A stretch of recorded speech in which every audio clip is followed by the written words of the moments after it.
This podcast is presented by RMG, empowering your business with AI-powered global workforce. Imagine a world where every customer interaction becomes an opportunity to shine, where your business effortlessly outperforms competitors. At RMG, we make it possible. Our virtual assistant and contact center services empower your business not just for today, but throughout your transformation journey. Experience the RMG advantage today.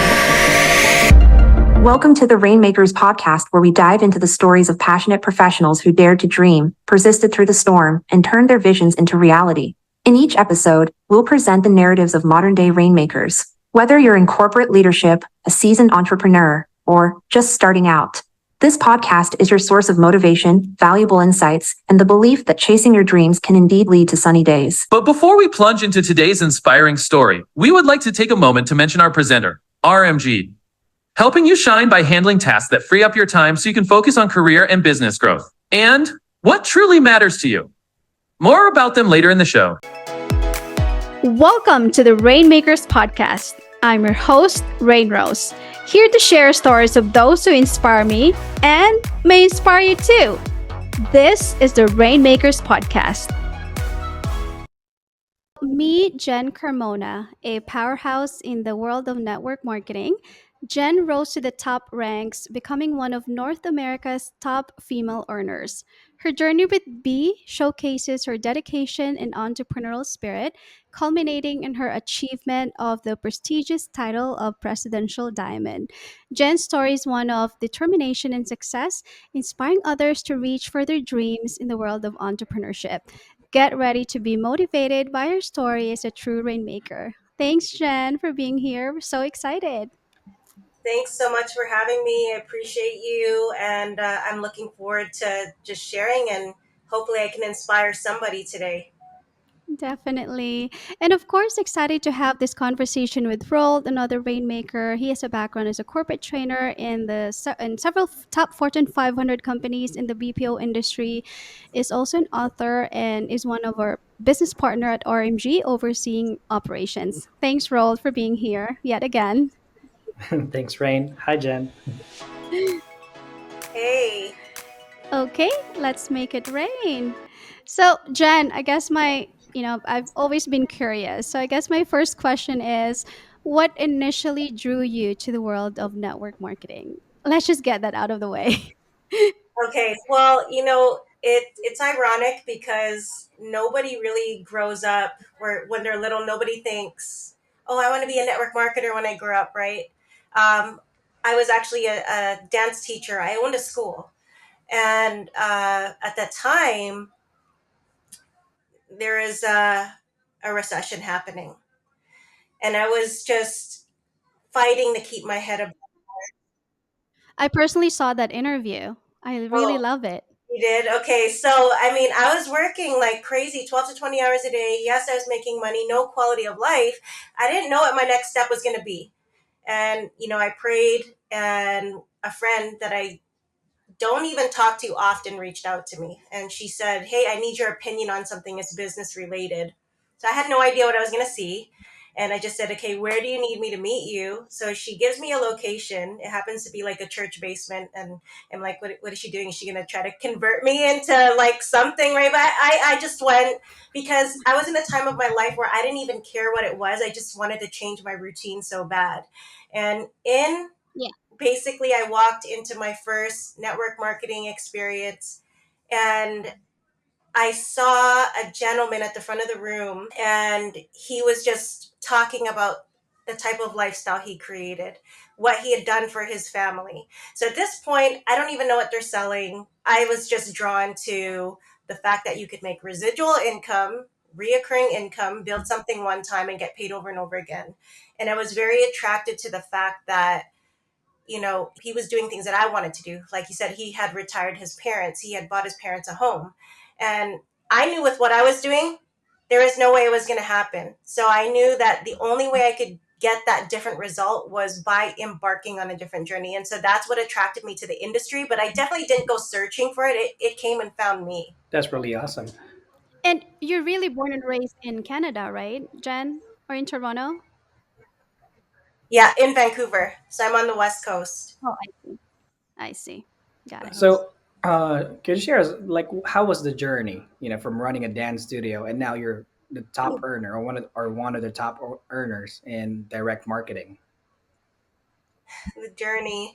It's been mind blowing for sure because initially my goal was just to make an extra $2,000 to $3,000. Because before you're thinking about financial freedom, you're thinking about financial relief first. And so $2,000 to $3,000 a Yeah. month part time would have been able to help me take a day off from my traditional business. That's all I wanted was just some time for myself. But within a year and a half, I stayed really, really coachable. I I have a philosophy. If somebody has the life that you want, follow what they do and you'll have what they have. And so that's what I did was I found a mentor, I followed him. Anything that he said, even if it felt uncomfortable, I just listened. And because I wanted his life. So again, like within a year and a half, I would say I was able to replace a six-figure income, but at the beginning it was challenging. I had to go through a lot of growth. I wasn't used to people telling me no, right? I did have a lot of people say yes, and I think a lot of that had to do with the fact that I had credibility as a business owner, and people know that when I do something, I'm very committed. But of course, people didn't know me for that. They knew me as a dance instructor, they knew me as a performer. And so now all of a sudden, tapping into this new industry where they don't know me for and they don't see me for it, I want to say like it raised some skepticism if I was going to see success in this. But, I kept going, I stayed coachable. And, now looking back at that journey and everything that I had to go through, the rejection, the personal growth. I even moved to the US for a bit to build my business just so that I could, Oh, wow. relaunch, right? Like, so all of the things that I had went through, definitely is my income is a byproduct of all of those ups and downs for sure. So yeah, I would have to say like, I can't even fathom still like if I go back to where I was like that, this would be my future today. I always wanted it, but I just didn't know how I was going to achieve it. Was there a transition from owning a dance studio or, like dance instructor or dance school uh to being involved in network marketing? I would have to say yes, but it happened very naturally. It wasn't like, oh, I'm going to stop with the dance studio and stop teaching dance. It's just it fizzled out naturally as my momentum in network marketing started, raising. So it wasn't like a hard stop to anything. It was just honestly, it was God's plan because it just the way that it happened, the transition was so smooth. It's like Like it's I meant was to be. exactly. Yeah. It was definitely ordained, that's for sure. Yeah. I have to ask, sorry, Rold, I know you have a question. Hold on. Hold on to that. How do you navigate the stigma sometimes associated with network marketing? I have to ask this. Sorry. It's a great question. You know what? I address what's obvious, right? And when somebody says to me, like maybe they're skeptical or they've heard of one of these things or it's a pyramid or just one of those things, I address it. And what I do is I level with the person. I say, hey, I understand. Because at the end of the day, this is a great industry, but there are a lot of rookies out there. Yeah. I'm pretty sure in your industry, any industry can Yeah. be a great For industry, but you have bad apples or people that just give the industry a bad name. And so what happens is, you have a lot of rookies that are approaching prospects in a manner where it's not connecting with people. They're not getting to know. It's just like they're spamming people. And so now people feel like they're a number, they're a paycheck. So I address those things up front.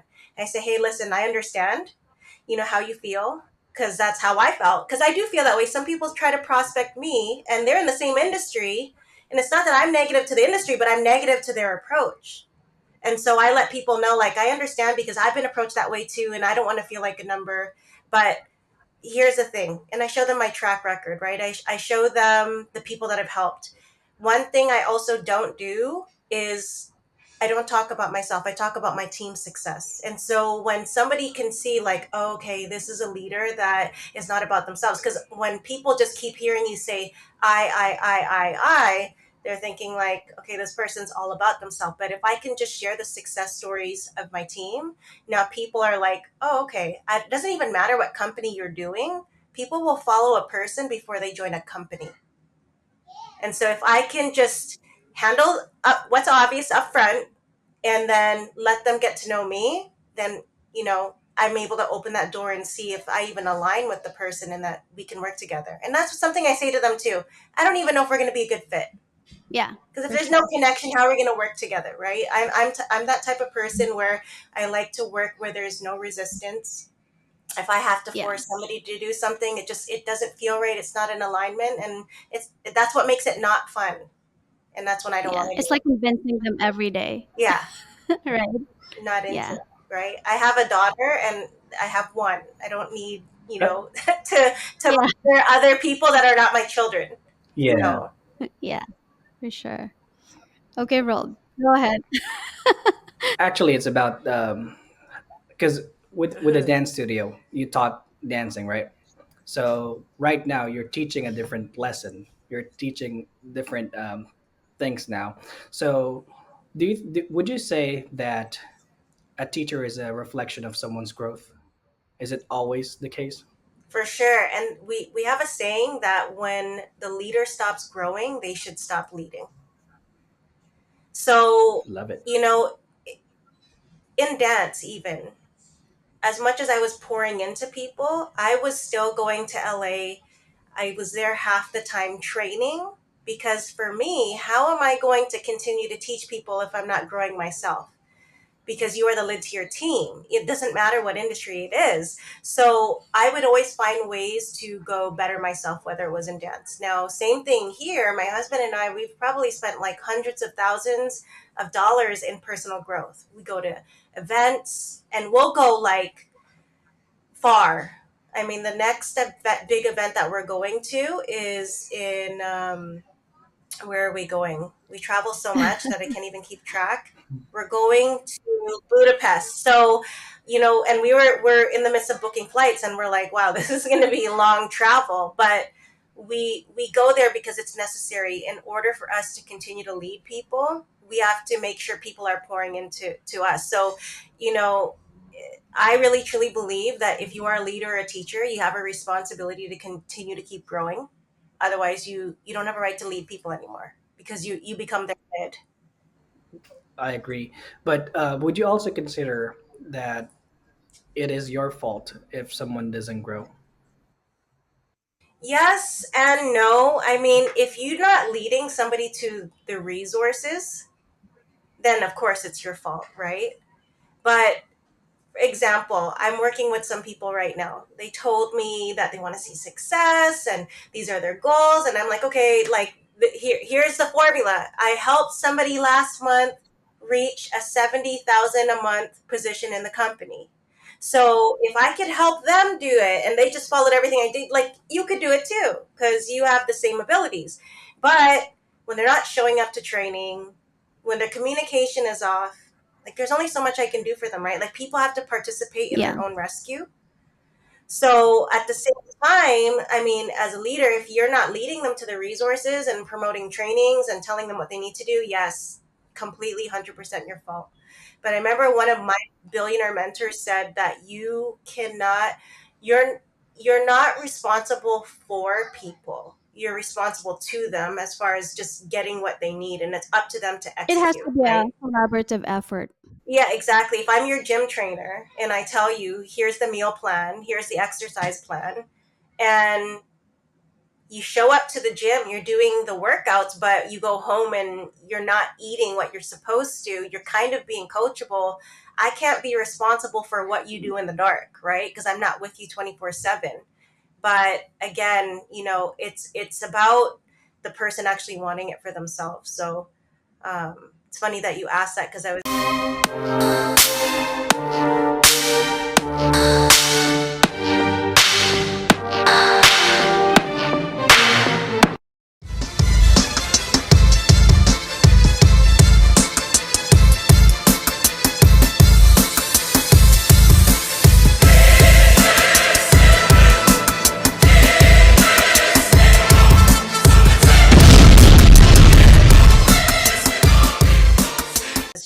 I know some people, they feel responsible for people, but we can only do so much. Somebody has to want it for themselves.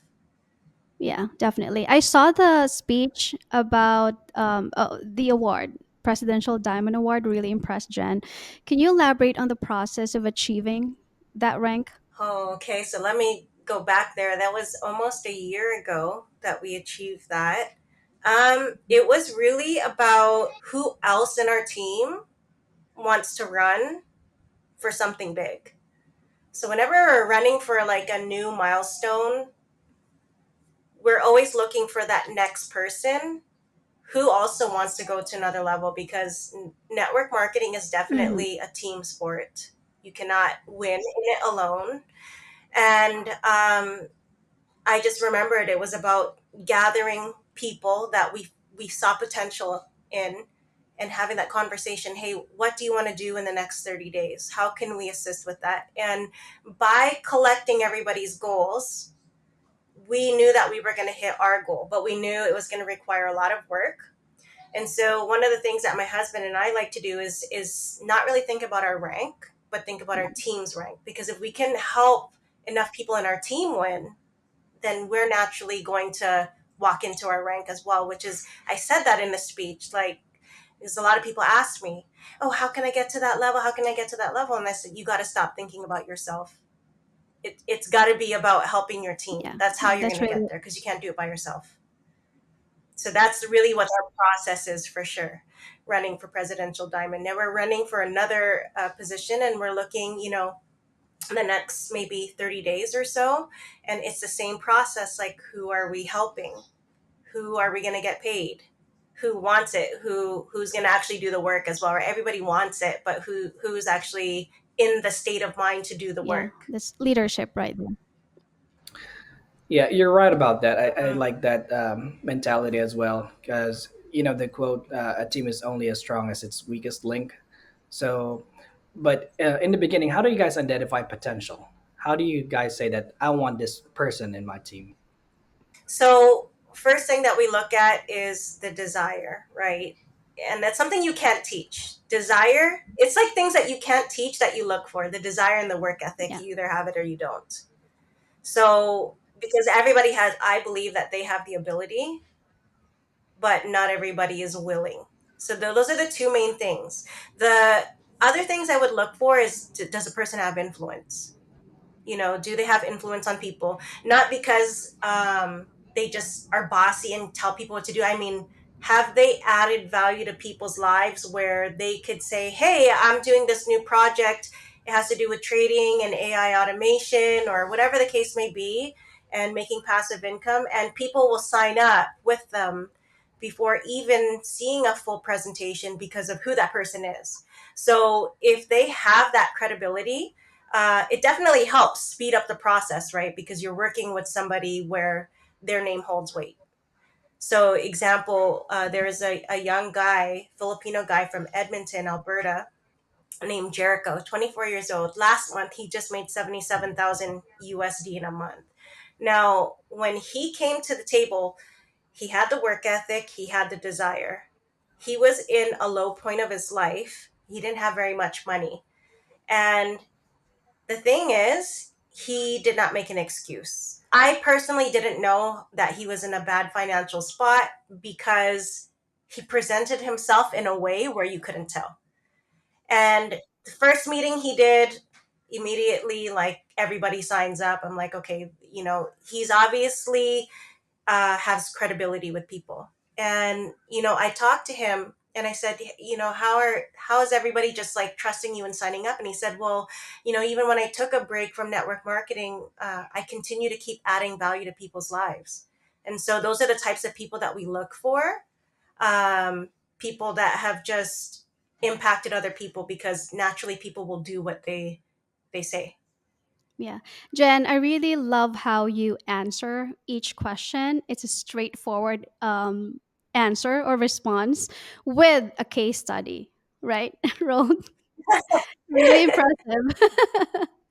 Facts um, tell and say sell. yeah, So it it really makes sense because sure, one drive, they everyone has a drive. Some Not really, sure, you're right, not everyone is a drive, but the most important factor as well is the influence, right? Will they be able to influence another person, because that's an important factor in network marketing as well.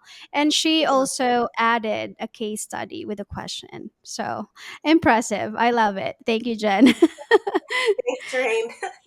How do you handle setbacks? It's more of a generic question. How would you handle setbacks or challenges in your entrepreneurial journey? Okay, that is an amazing question. So, because I'm in one right now, I'm in a setback. Like things are not moving as I planned. I don't want to say as fast, but it's not going to like what I mapped it out to be right now. So, the first thing is obviously you have to have that personal growth. That's why we're so big on audios, attending events, reading books, because things will happen and you have to know how you're going to move. But the most important thing for me is the law of association. So whenever I have a setback, I can go to my business partner, who is my best friend, or my husband, and I can talk about it, and they can help me reframe it and give me a different perspective. So dealing with the setback, like if you don't have a good circle, if you're not doing the personal growth, you're going to be screwed, because how are you going to outthink that? How are you going to get out of the situation, right? And sometimes that's what we have to do, is we have to borrow the thinking of someone else, because our best thinking got us into the situation. So the more we think, the more we're not going to get out of that situation, because we put ourselves there. So sometimes I have to go to people that I trust with my life, which is like my husband and, like I said, my best friend. And because I know they're always working on themselves, I can trust that they're going to help me reframe everything in a way that I can understand, okay, this setback is it's there in place for a reason. Either win or learn, right? It's all perspective. So it's also just understanding and trusting that process. Because think about any time we have had a setback in life, and the first thing initially we all do is maybe Yeah. you question yourself, why is this happening, right? But then what you realize is these disappointments end up being God's greatest appointments. So sometimes, even if it doesn't work out with a leader joining my team, I'm like, okay, it happened for a reason. It's timing, and I have to trust it. So it's like trusting the process is very important in the setback, right? So you mentioned earlier that you have a mentor. So how do you think mentorship assisted you with your journey, and how are you as a mentor? So like there's no shortcuts in business. I think if there was, though, a mentor would be it, because you can learn from their heartaches and the headaches that they went through, by their experiences. So mentorship is everything, because like I said in the beginning, um, how can you achieve the things that you want in your life if you haven't attained them yet? Like you cannot achieve them by remaining who you are. So that's always like what I'm thinking. Okay, if I want this and I don't have it yet, who does have it? And I study that person. Or if I'm lucky, maybe they'll sit with me for 30 minutes, or they'll get on a call. I'll do whatever it takes to just get the information. That's always how I've been. Even in my first network marketing company, I've only been in two. B is my second. But my first one, I found out who all the top people were in the company. And I would just go to them, and I would ask them for help. Some wouldn't answer me. Some would have the heart to just give me 10, 15, 20, 30 minutes of their time, and I would take advantage of it. But I made them proud, because I would actually implement what they said, right? I wasn't an asshole where I'm just asking questions and I'm not executing on what people are actually telling me. That's something that I cannot stand. As a mentor, that's what I tell people, like, hey, if I'm going to take time away from my family, if I'm going to take time away from some of the other teammates, and we're going to talk, and you're going to ask me for advice, I ask them before we even get on the call, are you going to implement what I'm going to tell you to do? Because if not, it's a waste of time. So I'm Yeah. very direct with people, and I think it's because that's how my mentors were with me, and it helped me, it shaped me, and I guess I'm just used to it, because in dance, teachers were strict as well. They demanded a lot out of you. which pulled out a lot out of somebody. So I just really took that and I applied it here, and I operate the same thing, just rolled, like you said, like teaching overall, right? I was teaching dance, and now I'm teaching and leading in a different industry. So as a mentor, I can be pretty tough, but I ask for permission first before I have a strong conversation. I ask them, is it okay? Do you want me to be real with you? Do you want me to be a nice coach, or do you want me to be the coach that you need right now? Because the coach that you need right now, you may not like, but this is the one that's going to help you. But I give them the choice, and I let them know up front, like, are we having a warm and fuzzy conversation, or is it going to be a real one? Are we going to be in the locker room talking? And I let them make the choice, and most of them do choose the tough conversation, but it helps them, it shapes them, it's what they need. I think in this day and age, it's very soft, and it Yeah. I think you guys know what I mean, right? Like, it's just Yeah. soft and fluffy, and I just prefer to be around a circle of people that are going to be genuine and real with one another. Definitely. So you lead by example because you're not also scared to or embarrassed, or you humble yourself to reach out to your mentors and then implement, Yeah. whatever teaching or learnings. What do you believe sets successful entrepreneurs apart from those who struggle? Okay, so I had just actually posted my recent post. That's what I start off with. What separates the successful entrepreneurs from the unsuccessful ones is successful ones will do the work even when they don't want to. Unsuccessful, they will work when they feel like it. And that's right there. It's like such a slight edge. What's easy to do is also easy not to do.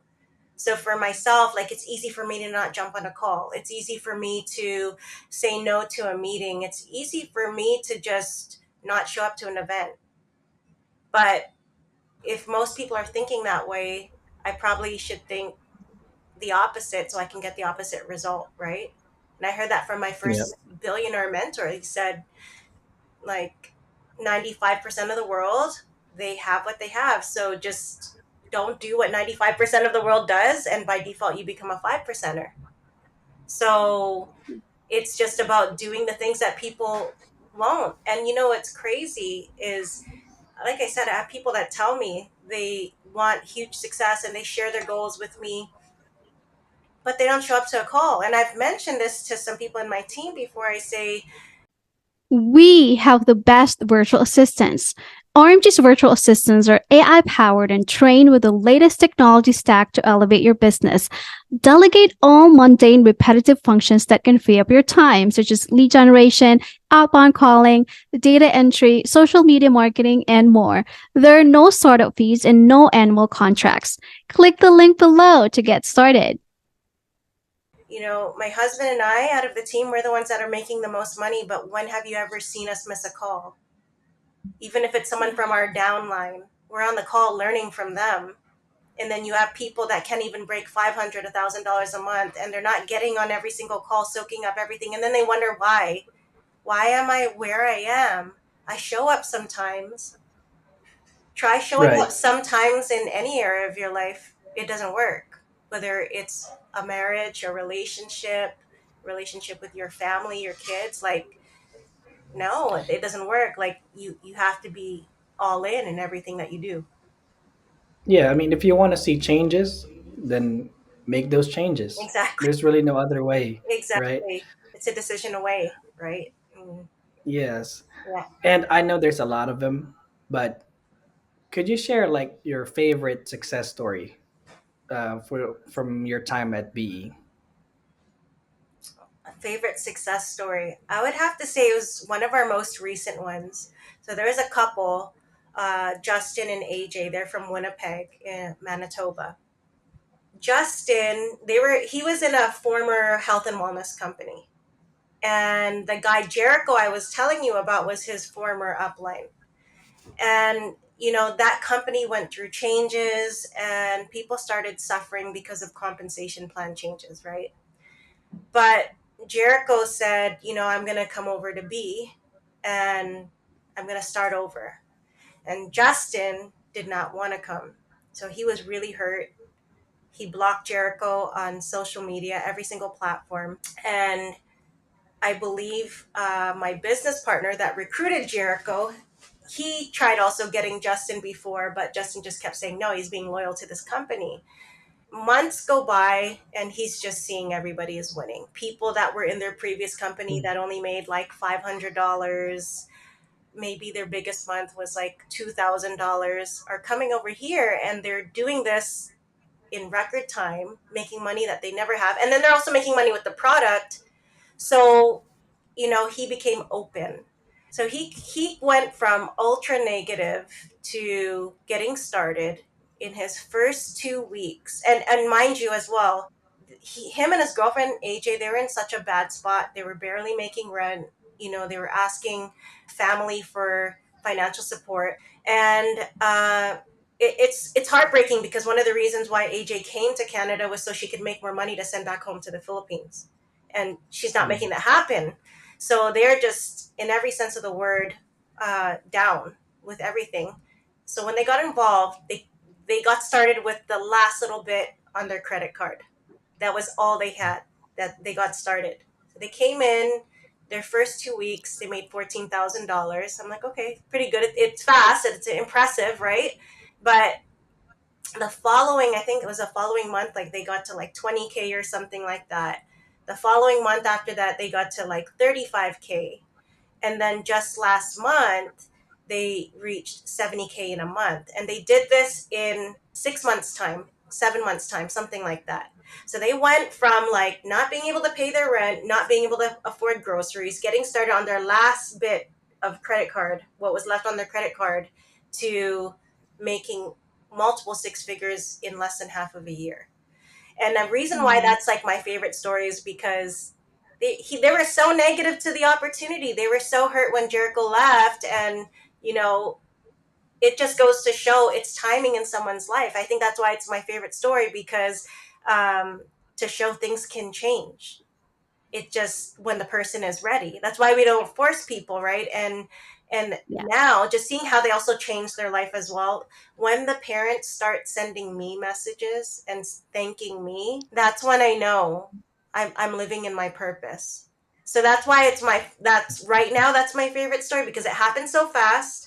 They were an example to people, and they didn't let where they were in life determine what the outcome was going to be, because some people can't get out of that paradigm, but they didn't stay there. Yeah. They weren't living there. Really inspiring. Thank you for sharing, Jen. Well, Something fun though. Can you share some of your favorite travel experiences or incentive retreats with B?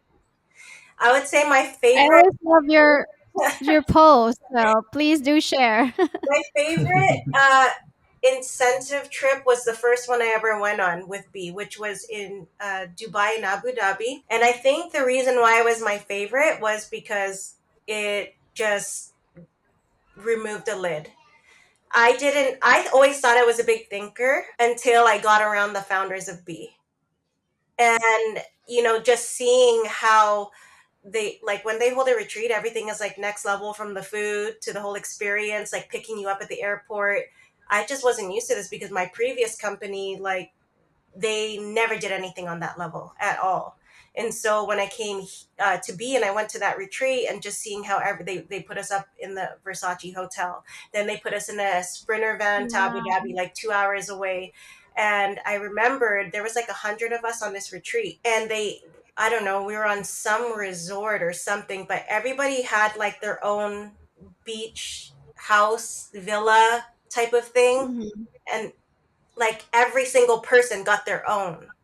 And I'm thinking in my head, like, the founders paid for this? Like, it was mind blowing, right? Like, not even just the experience itself, but just they did this. Because these guys came from being homeless in the streets of London to having net worth of like hundreds of millions of dollars. And that was inspiring to see what they had done in under 10 years with their transformation. So I would say, yeah, that was my favorite retreat, because it was the first time I was exposed to such a, can I say, like, lavish lifestyle. Yeah. Like, I thought I'd seen it all, but yeah, definitely not on that level. And this is in Dubai or Abu Dhabi, you said? It was Dubai and then Abu Dhabi. So it was like the same retreat. And then they just, okay, we're going to go and take you guys 2 hours away and put us up in this place. I Nice. think the name of the island was like Naraya Island. You should check it on Instagram. It's beautiful. But they rented out the whole Wow. island and pretty much had it to themselves. Wow. Now, when you travel, or I think, I'm not sure, but I'm assuming, I guess, that when you travel, you're with your husband and with your daughter, right? Yeah, sometimes my mom too, because we need help with her. Um, Mm. but yeah, my daughter has been to 22 countries since we've been with B, and she's 3 years old. And these Wow. experiences are shaping her. Um, Yeah.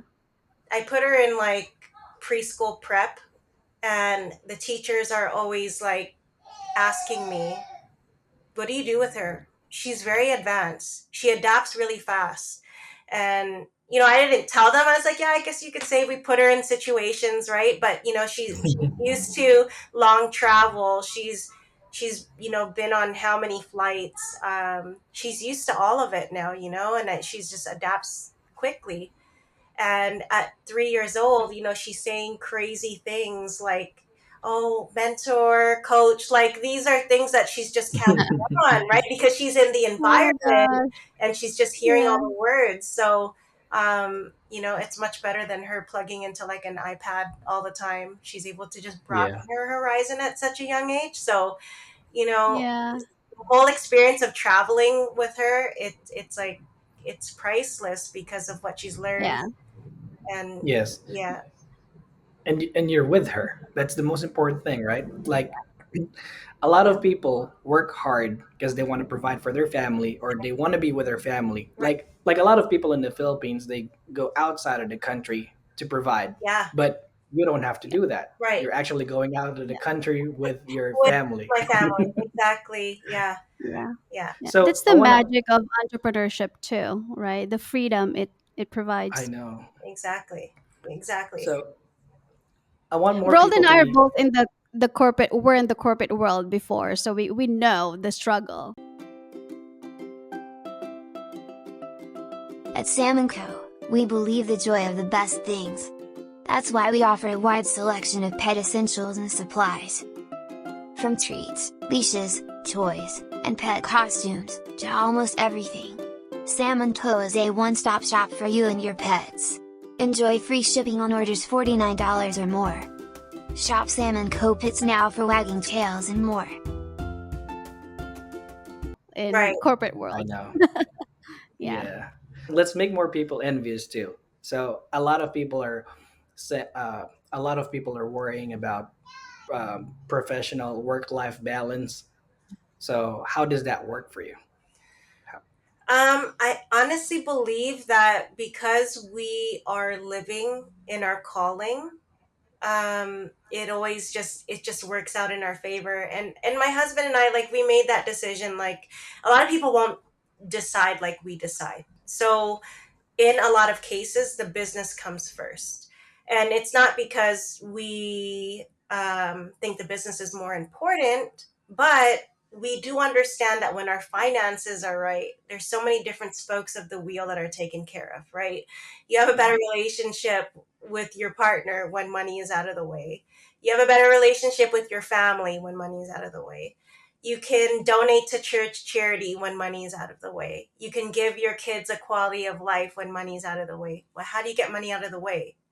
Well, you got to put the business first, right? And doesn't mean that it's more important. It's because that's the source, that's the seed of like what is feeding everything else that does matter to you. So for us, the work life balance, it doesn't exist for us because we just understand like we want abnormal results. We're going to have to do everything abnormal, and we're okay with it because, like you said, when we travel, we're going as a family, which not very many people get to do. And I think, my husband always says this. He says, you got to pay the price now so that you can pay any price later. And so sometimes, and it Yeah. still applies, even though we've reached a certain level of success, we understand that we can't stop what got us there in the first place. So sometimes we're going to have to make sacrifices, but it's in seasons and we get that. Some seasons we're working really hard, but it'll come to a stop where we can just enjoy, right? But now we're ramping up in production again. My husband's going to Colombia next week. I'm going out of town with my business partner to go do a training. So we're going to start touring. And, it's a sacrifice that we're making to be away from each other, sacrificing time with our daughter. But at the same time, we have to look at like, what's the reward? And I actually asked, I have a mentor that, he's very successful. He has children himself. And I remembered I was in the season where I was doing a lot of work. So I had asked him, I said, hey, like with the level of success that you've created, how do you not feel guilty? Like with having your kids? And he painted this whole nightmare to me. And he said, Jen, it was like an 8-minute voice note. And he said, I want you to imagine, that you're getting ready for work, like as if I was going to like a job, right? And you're dropping off your kids at daycare and you're not even seeing your kids. And let's just say you're working at McDonald's and you're flipping burgers and then you're serving customers that aren't even, how can I say, they're not even nice to you. They're just rude. And then you come home, you go pick up your kids from daycare, and then you come home and you're so tired and beaten down from work and you can't even give them time anyways. He's like, that's when you should feel guilty. He said, feel guilty when you're mediocre. But with everything that you're doing, yeah. And I was like, okay, that's that's true, right?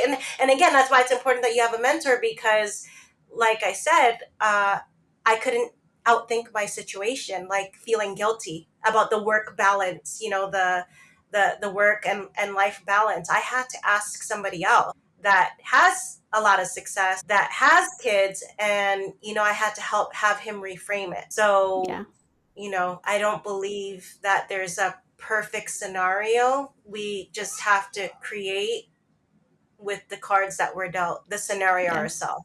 Thank you. So my last question would be, what legacy do you hope to leave through your work in network marketing?